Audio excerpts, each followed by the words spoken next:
needs to understand is there's nuclear waste all over the place and next to major population centers and next to major water reserves. Hello, my friends. Meet J. Robert Oppenheimer, an employee of the United States government, the destroyer of worlds in the flesh, a theoretical scientist, a psycho in disguise, and creator of the first atomic weapon. Yeah, good job, buddy. He was married to Catherine Kitty Oppenheimer, a German-American biologist, botanist, and member of the Communist Party. Imagine that. And I didn't add that either. It's the first sentence about his wife in his bio. Look at these clowns. Wow. Look at the power of these things. For what reason do we have things like this? You're looking at footage that's between 60 and 80 years old. Think of what they have now. And the first few bombs there, those are just little drops in the bucket. Hiroshima and Nagasaki, that's nothing. No, see, now we have thermonuclear bombs. Big difference. Whew. We let children, y'all, we let children play with lightning, is what we did. I mean, that's pretty much what we did.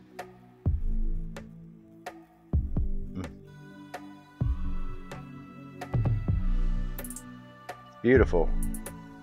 It's scary. It's amazing. But it's the stupidest thing. I mean, of what good is this for anyone? I don't care who you are, okay? Even if you're going to use it as a weapon, what good is it to use something like this? How cowardice is it? I mean, I tell you what, if you want to know how cowardice is, I don't know what I'm thinking here. You know, I'm kind of just lost in the moment of those explosions. They're amazing, right? But you know what? Who am I kidding here? Okay? I mean, the United States is the only one to ever use this madness on civilians while they sit back and try to police the world.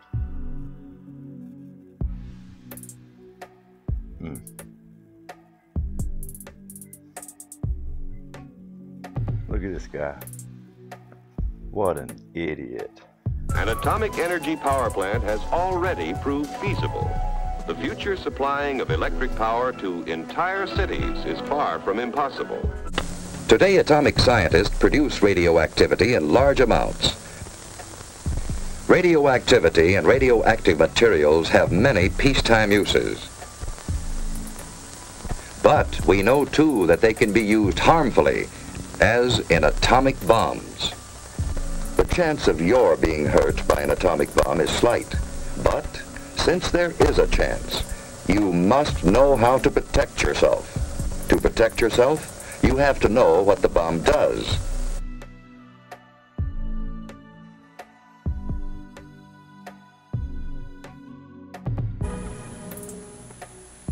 The story of nuclear weapons cannot terminate with an explanation of fission weapons, their principles of operation and effects. As has always been the case, man's development of the tools of war is a fluid, ever-changing pattern. For a few short years, fission bombs were the ace in the hole. But science continually explores the atom's secrets, and theories soon become facts. Fission weapons were not replaced, not obsolete. Rather, they were augmented by the new power, the thermonuclear weapon. This is the story of the historical development of such weapons, now being added to our national stockpile.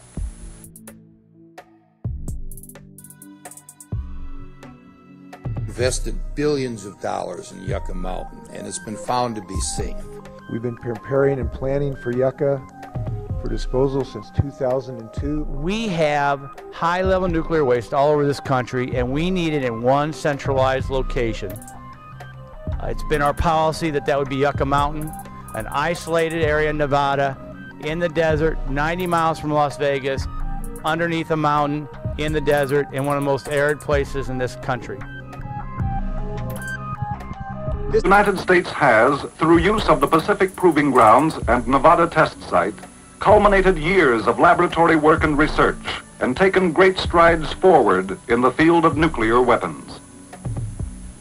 Until late in 1949, it seemed that major emphasis pointed toward further development of stockpile fission weapons. This was correct.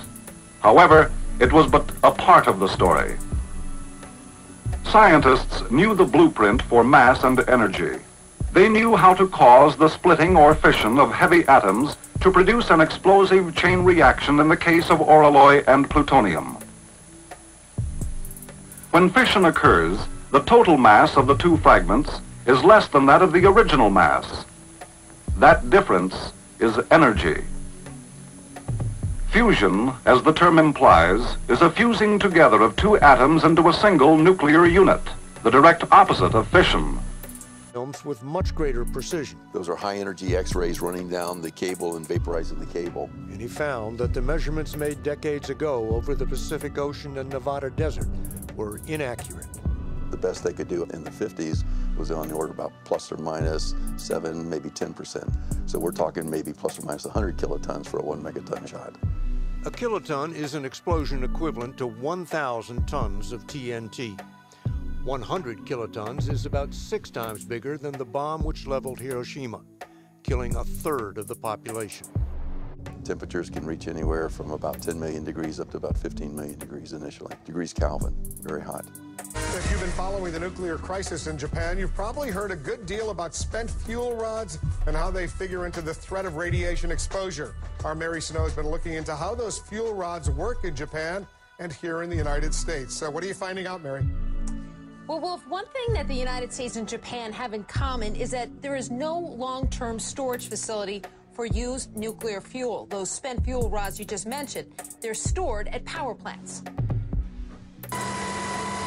A look at the Fukushima nuclear power plant, where a big threat comes from the pools storing used nuclear fuel. They keep spent fuel rods cool, but because the water has either leaked or boiled off, utility crews and soldiers have been spraying water in a frantic effort to replenish those pools. If those spent fuel rods are not kept cool, they are partially melt or burn, sending radiation into the air. This photo shows a gaping hole at Reactor 4. The pools are used in Japan because it stores used fuel at its plants. So does the United States. David Diamond is a nuclear engineer with the Department of Energy's Brookhaven National Lab. He says those spent fuel rods need to be constantly cooled for months at a time. Eventually, the heat in the rods subsides to the point that they can be taken out of the pool and put into a dry cask. In other words, they don't need cooling anymore, but you still need them in a structure that keeps the radiation from getting out into the environment. Here in the U.S., this is a spent fuel pool at the Dresden Nuclear Power Plant in Illinois, where CNN's Brian Todd visited last year. True. In fact, where we're standing right now is very safe for walking around, for working in, whatever we need to do. But because its pools are full, Dresden says it's putting fuel into these dry casks. It advocates a site to permanently store nuclear waste. That was intended to happen at Yucca Mountain in Nevada, but the controversy surrounding it has blocked it from becoming a storage site. So plants rely on these storage pools. John Lehner is a scientist at Brookhaven. Normally, because this is such a passive system, you wouldn't expect much to happen here. But of course, if you're looking at something like a terrorist attack, then you would want to have some extra measures. Lehner says after 9/11, the Nuclear Regulatory Commission told utilities they must have an emergency backup plan of getting water into those pools to keep them full. And while one other similarity between the U.S. and Japan are the emergency power systems to plants. If there is a power failure in the U.S., emergency diesel generators will kick in, and if they don't operate, there are batteries that can provide power for 4 to 8 hours. And that's essentially the same backup plan at the Fukushima plant in Japan.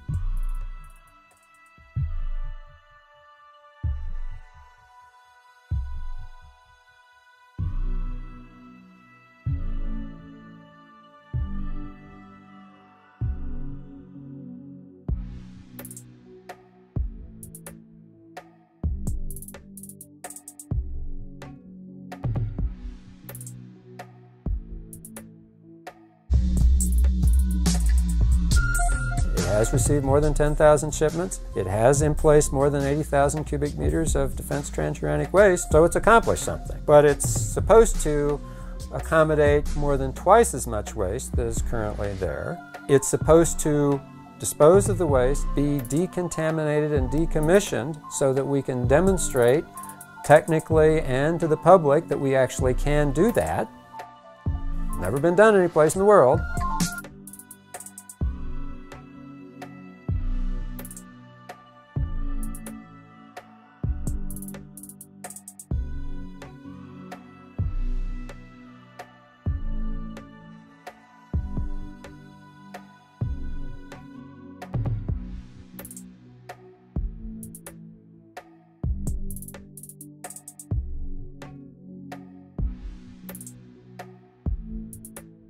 You can sit around and hope that it's all going to be resolved if the next election breaks right.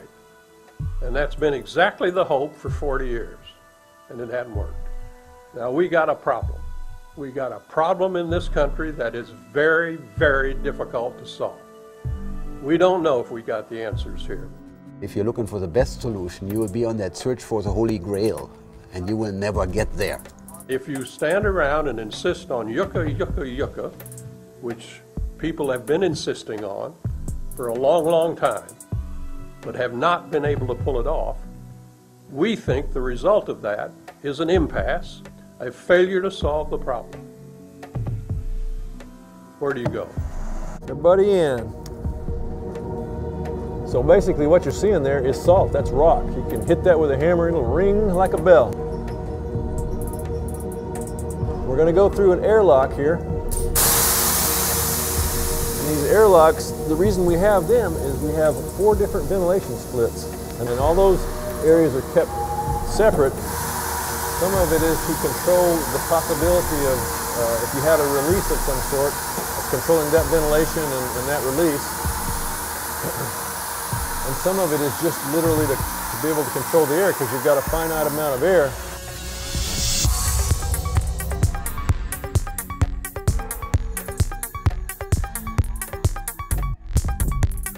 So the waste would turn here. This isn't going into an active panel. We're headed into the panel where the waste is disposed. This is the panel itself, but this is typical of these rooms. They're 33 feet wide, minimal 13 feet high. In the case of a room, it's 300 feet long.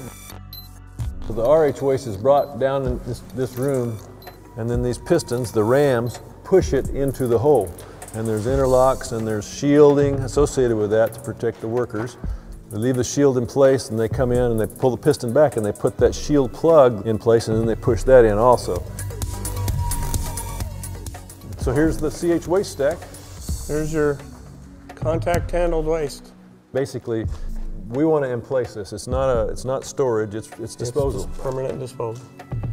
I guess you could always think that the folks in the future could be smarter than us and find some use, but they would have to recover. It wouldn't just not be retrievable, we'd have to recover it in some way.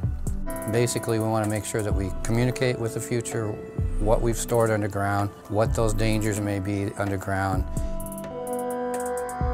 At the end, when we close, the first 100 years is called active institutional controls, and during that first 100 years, you have guards, that are keeping people out and keeping them from drilling. After that, it's the passive institutional controls. The passive institutional controls consist of 3 elements, and one of them is the designs, the actual markers that'll be left behind after we decommission the site and return it back to public use.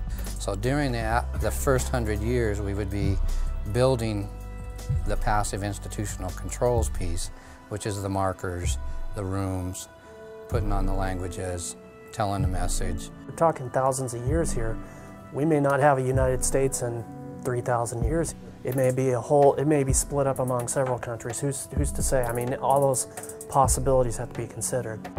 What do you think is in the future for WEP? Do you think it's moving toward high-level waste? Well, I think, we have the Land Withdrawal Act, and it basically specifies that we're supposed to take true waste. It would take an act of Congress, if you will, to change that act.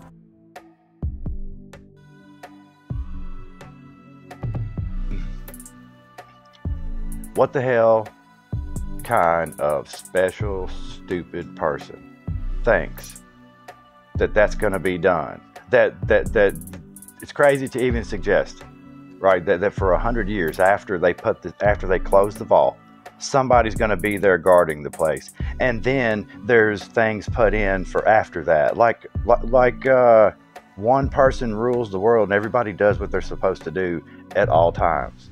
I mean, history can tell you this is absolutely insanity. It's insane. It's crazy. I mean, we opened every single tomb or cave or burial ground ever found on this earth. And there is no such thing as no one opening it. Despite the warnings that they may have put up, you know, in the past, we don't care if you have death and destruction type of plague symbols and, I mean, etched in stone around the entrance of this place, written in red. We open that shit up. Excuse my French. Right. And this is going to stop them. Imagine an archaeologist like today. No warnings have ever stopped them. A person finds a door in the desert, right, under like 100 feet of sand, and he ends up digging up an ancient 1,500-year-old vault from 2020. And he doesn't know what this technology is. Being so curious like we are, right, when we find these things, they're going to call it ancient technology like we do. And the whole world will be there when they open this place up. And release nuclear and biological waste on everybody, right? And one thing to think of, has anyone ever thought to themselves, what happens to this corrupted, what man did to something natural, a biological weaponized pathogen? What happens after it's radiated for 1,500 years? Yeah. See, that's the beginning of some sci-fi movie right there. Lord help us.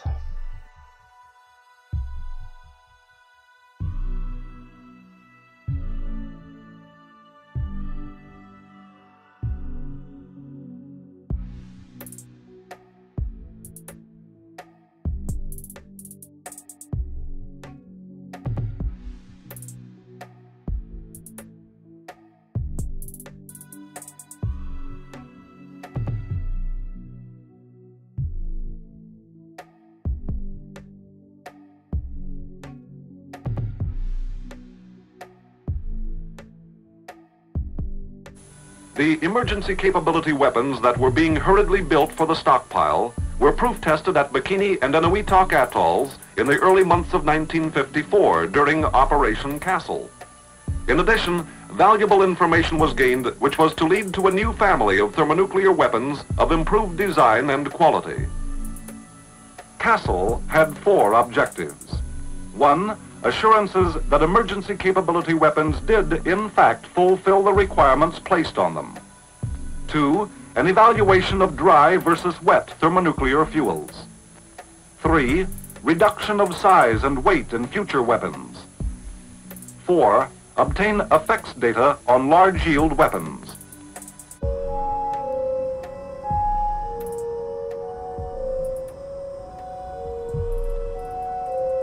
We're halfway between Australia and Hawaii, in the middle of a seemingly endless Pacific Ocean.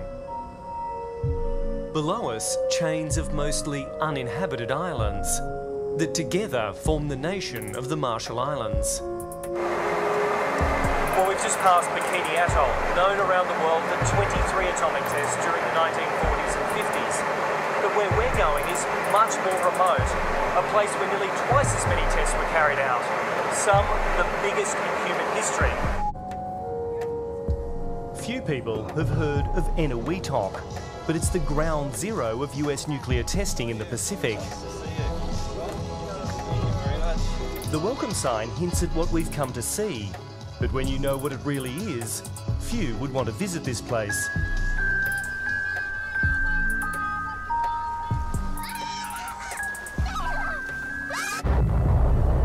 Scientists term the experiment an entire success, a success in destruction. as the smoke rises on Eniwetok, the curtain rises on the seeds of man's oblivion. See, we're about 10 miles away. I can't see the target. 4, 3, 2, 1.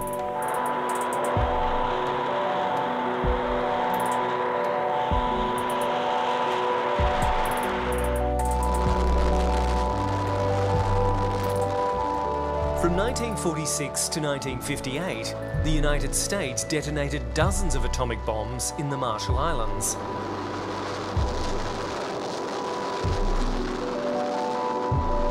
And while Eniwetok is hardly known, its closest neighbour, 300 kilometres to the east, became synonymous with nuclear fallout. Its name is Bikini.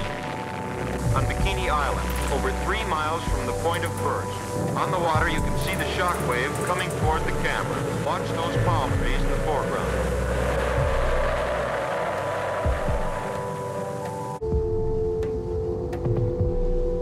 What we've come to see is hard to spot from the beach. Only from the air can you get a true sense of the size and the scale of what the United States military calls the dome. The dome is actually a dump. It contains the toxic leftovers of some of the most powerful atomic bombs in history, America's Cold War legacy. It is a tomb of nuclear waste. The dome is completely unlabeled. There's no fence, there are no guards there. People can go there if they want, and there's nobody to stop them. Like other former nuclear test sites in the Marshall Islands, Runit Island is officially off limits. But there's no one here to stop us when we visit. This place is just too isolated to guard. The bottom of the dome is just what was left behind by the nuclear weapons explosion. It's permeable soil. There was no effort to line it, and therefore the seawater is inside the dome. Already the sea sometimes washes over it in a large storm, and the United States government has acknowledged that a major typhoon could break it apart and cause all of the radiation in it to disperse. Wind condition which should have carried the fallout to the north of the group of small atolls lying to the east of Bikini. The wind failed to follow the predictions, but shifted south of that line, and the little islands of Rongelat, Rongerik, and Uterik were in the edge of the path of the fallout. The medical staff on Kwajalein have advised us that they anticipate no illness, barring, of course, diseases which may be hereafter contracted.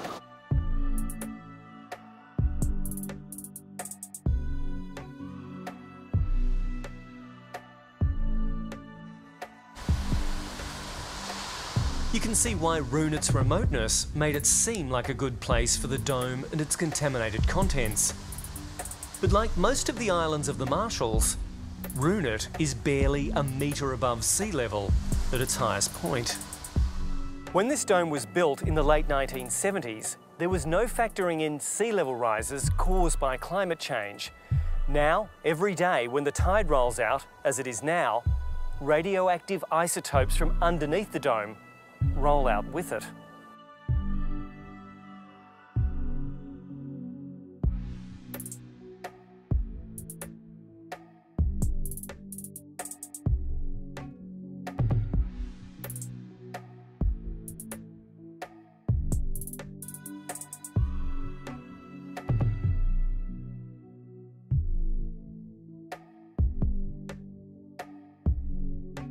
Policy on the nuclear weapons legacy in the Marshall Islands is to simply downgrade and dismiss health hazards as non-existent or insignificant. One of the attempted nuclear weapons explosions didn't work. And so the plutonium, rather than having a nuclear blast, was just broken apart by the conventional explosions, leading to about 400 little chunks of plutonium that were spread all around the atoll. Those 400 chunks were put in plastic bags and tossed into the crater underneath the dome. Well, they'd have us round up, walk around and pick up loose pieces.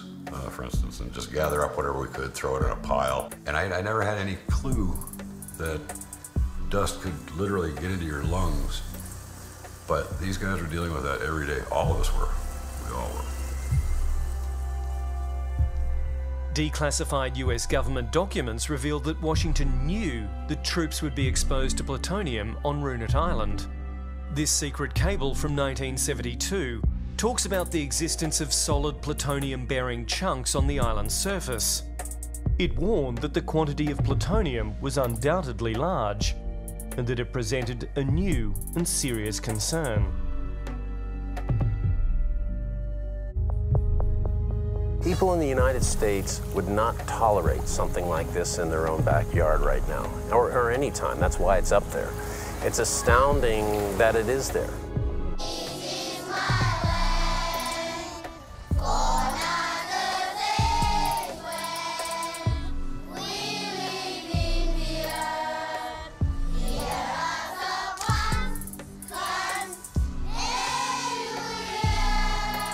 This is a place whose atomic past is seared into its present. The people of Eniwetok were forced into exile by the atomic fallout. Allowed to return after 3 decades, a new generation is learning about the traditions and customs of this place. They have also been taught about America's toxic legacy and how it lies under a giant dome.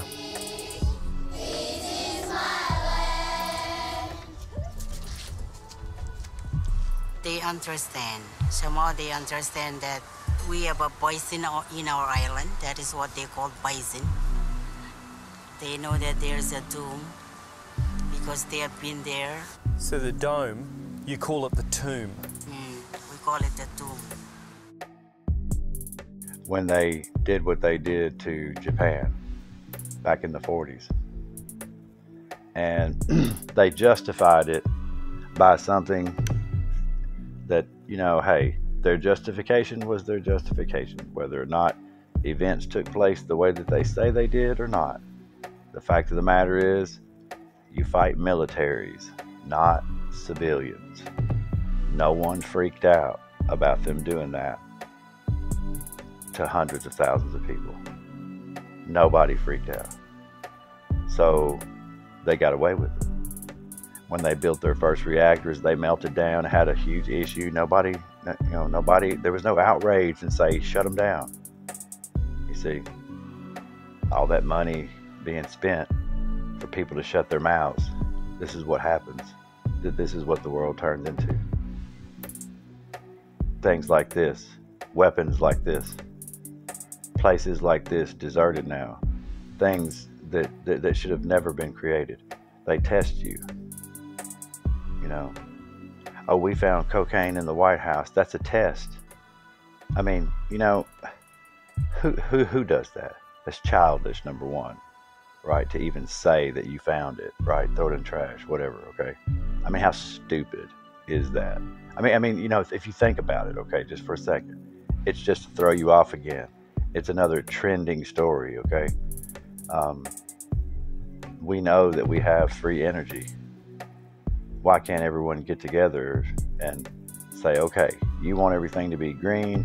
I know we have free energy. Let's work together. Let's get them for what they have done. If they truly cared, but they don't care. It's just a big game. They know that there's nothing they can do about our world. Man has zero control. We are riding this thing out, y'all. Nothing. It is futile for whatever scientists try to do, okay? It just nothing, all right? If it's going to happen, it's going to happen, right? But we just have to stay strong and have that faith and understand and know that these are the same fools that sacrifice to demons and do weird shit all the time, you know? That's these people, okay? And I'm sorry, I don't believe people that do things like that, right? People that are psycho in their personal lives are psycho at their jobs. Trust me, it'll flow over, vice versa, right? So if they're godless at home, they're godless at their jobs. You know, both ways. So, you know, one day we ain't gonna have to worry about this mess, and probably sooner than later, at the rate it's going now. Just look at the world around you. Don't even watch the news. Just flip through the headlines. It's insanity. Yep. But hey, just sit back and watch the show with me. It's pretty wild. It's a crazy show in crazy world, right? Well, that's all I got to say about all that. Not trying to depress anybody. I love you all. I'm Wild Dog, and I am out of here.